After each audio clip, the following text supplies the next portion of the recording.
Guys, welcome back to my channel happy vibes.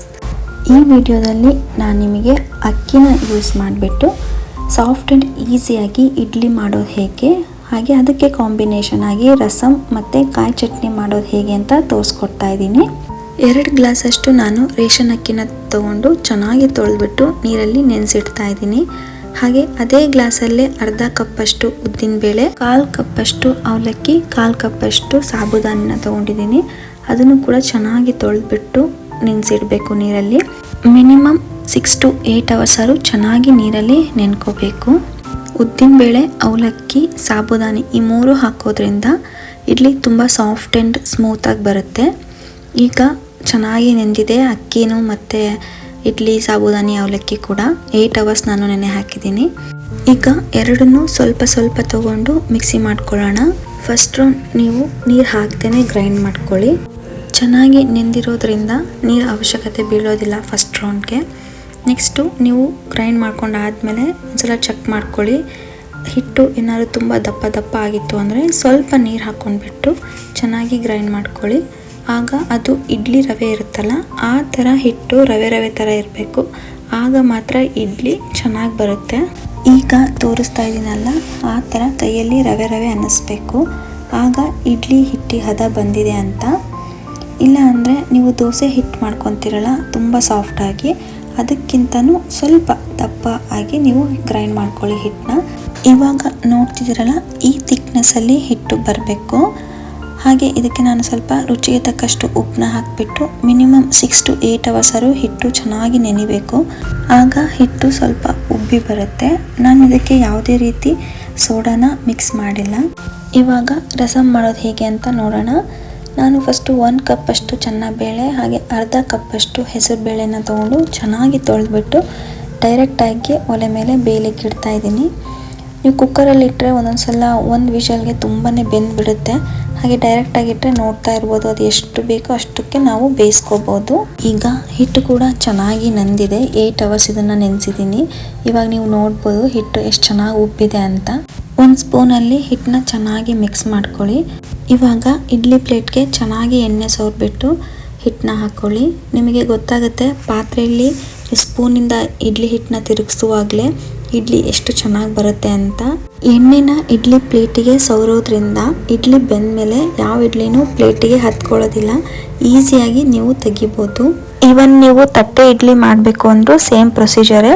ತಟ್ಟೆಗೆ ಎಣ್ಣೆನ ಹಚ್ಬಿಟ್ಟು ಇಡ್ಲಿ ಹಿಟ್ಟನ್ನ ಹಾಕಬೇಕು. ಎಲ್ಲ ಪ್ಲೇಟ್ಸಿಗೂ ಎಣ್ಣೆನ ಸವರಿ ಇಡ್ಲಿ ಹಿಟ್ಟನ್ನ ಹಾಕಿಬಿಟ್ಟು ಒಂದು 15 ಮಿನಿಟ್ಸು ಬೇಯಲಿಕ್ಕಿಡೋಣ. ಲೋ ಫ್ಲೇಮಲ್ಲೇ ಬೇಯಲಿಕ್ಕಿಡಿ. ಆಗ ಸ್ಟೀಮಿಗೆ ಇಡ್ಲಿ ಚೆನ್ನಾಗಿ ಬೇಯ್ಕೊಳ್ಳುತ್ತೆ.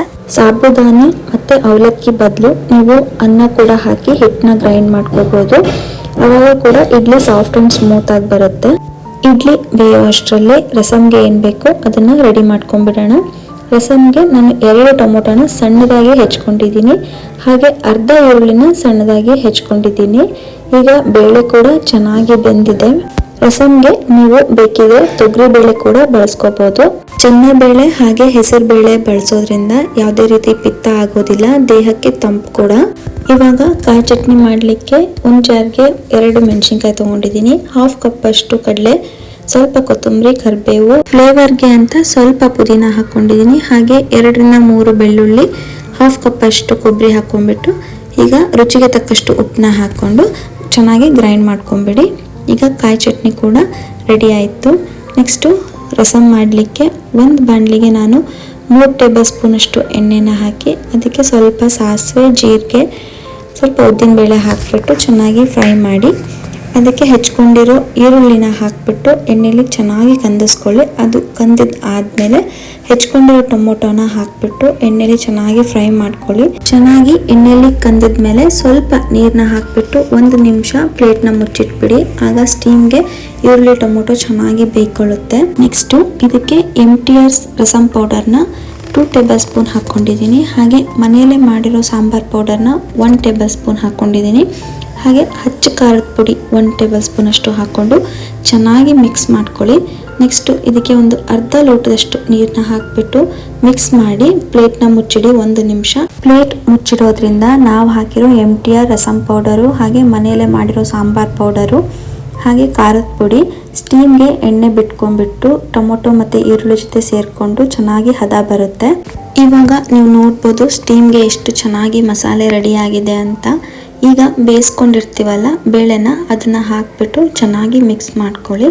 ಇದಕ್ಕೆ ನಾನು 1.5 ಲೋಟ ಅಷ್ಟು ನೀರನ್ನ ಹಾಕಿ ರುಚಿಗೆ ತಕ್ಕಷ್ಟು ಉಪ್ಪನ್ನ ಹಾಕಿ ಹಾಗೆ ಇದಕ್ಕೆ 1/2 ಟೇಬಲ್ ಸ್ಪೂನ್ ಅಷ್ಟು ಶುಗರ್ನ ಆ್ಯಡ್ ಮಾಡ್ಕೊಂಡಿದ್ದೀನಿ. ನೀವು ಬೇಕಿದ್ರೆ ಬೆಲ್ಲ ಕೂಡ ಹಾಕೋಬೋದು.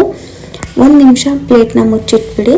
ಇದು ಒಂದು ಕುದಿ ಬಂದಮೇಲೆ ಇದಕ್ಕೆ ಸ್ವಲ್ಪ ಕೊತ್ತಂಬರಿ ಸೊಪ್ಪನ್ನ ಉದುರಿಸ್ಬಿಟ್ಟು ಫ್ಲೇಮ್ನ ಆಫ್ ಮಾಡಿ ಸ್ಟೀಮ್ಗೆ 1-2 ನಿಮಿಷ ಪ್ಲೇಟ್ನ ಮುಚ್ಚಿಟ್ಬಿಡಿ. ಆಗ ಕೊತ್ತಂಬರಿದು ಎಲ್ಲ ಫ್ಲೇವರು ಸಾಂಬಾರಿಗೆ ಹರಡ್ಕೊಡುತ್ತೆ. ಆಗ ಬಿಸಿ ಬಿಸಿಯಾದ ರುಚಿಯಾದ ರಸಮ್ ಕೂಡ ರೆಡಿ ಆಯಿತು. ಇದನ್ನು ಬೇಕಿದ್ರೆ ನೀವು ರಸಮ್ ಕಮ್ ಸಾಂಬಾರ್ ಅಂತಲೂ ಹೇಳ್ಬೋದು. ಯಾಕೆಂದರೆ ಇದಕ್ಕೆ ನಾವು ರಸಮ್ ಪೌಡರ್ ಹಾಗೆ ಸಾಂಬಾರ್ ಪೌಡರ್ ಎರಡೂ ಹಾಕಿರೋದ್ರಿಂದ ಇದು ಎರಡೂ ಟೇಸ್ಟ್ ಕೊಡುತ್ತೆ. ರಸಮ್ ಹಾಗೆ ಕಾಯಿ ಚಟ್ನಿ ಮಾಡೋ ಅಷ್ಟರಲ್ಲಿ ಇಡ್ಲಿ ಕೂಡ ಇಲ್ಲಿ ಚೆನ್ನಾಗಿ ಬೆಂದಿದೆ. ಇಡ್ಲಿನ ಪ್ಲೇಟಿಂದ ತೆಗಿಯೋಕೆ ಈಸಿ ಟಿಪ್ಸ್ ಏನು ಅಂದರೆ, 1 ಬೌಲ್ಗೆ ಸ್ವಲ್ಪ ನೀರನ್ನ ತಗೊಂಡು 1 ಸ್ಪೂನ್ನ ಆ ನೀರಲ್ಲಿ ಅದ್ಬಿಟ್ಟು ಪ್ಲೇಟಲ್ಲಿರೋ ಇಡ್ಲಿ ಸುತ್ತ ತಿರುಗಿಸ್ಬಿಟ್ರೆ ಆವಾಗ ಇಡ್ಲಿ ಚೆನ್ನಾಗಿ ಮೇಲ್ ಬರುತ್ತೆ. ಸ್ವಲ್ಪನೂ ಪ್ಲೇಟ್ಗೆ ಹತ್ಕೊಳ್ಳೋದಿಲ್ಲ. ಸಾಫ್ಟ್ ಆ್ಯಂಡ್ ಸ್ಮೂತ್ ಆಗಿರೋ ಇಡ್ಲಿ ಕೂಡ ರೆಡಿ ಆಯಿತು. ನಿಮಗೂ ಈ ರೆಸಿಪಿ ಇಷ್ಟ ಆಯಿತು ಅಂತ ಅಂದ್ಕೊಳ್ತೀನಿ. ಈ ವಿಡಿಯೋ ನಿಮಗೆ ಇಷ್ಟ ಆದರೆ ಲೈಕ್ ಮಾಡಿ, ಶೇರ್ ಮಾಡಿ, ಹಾಗೆ ನನ್ನ ಚಾನಲ್ಗೆ ಸಬ್ಸ್ಕ್ರೈಬ್ ಆಗೋದನ್ನು ಮರಿಬೇಡಿ. Thank you so much.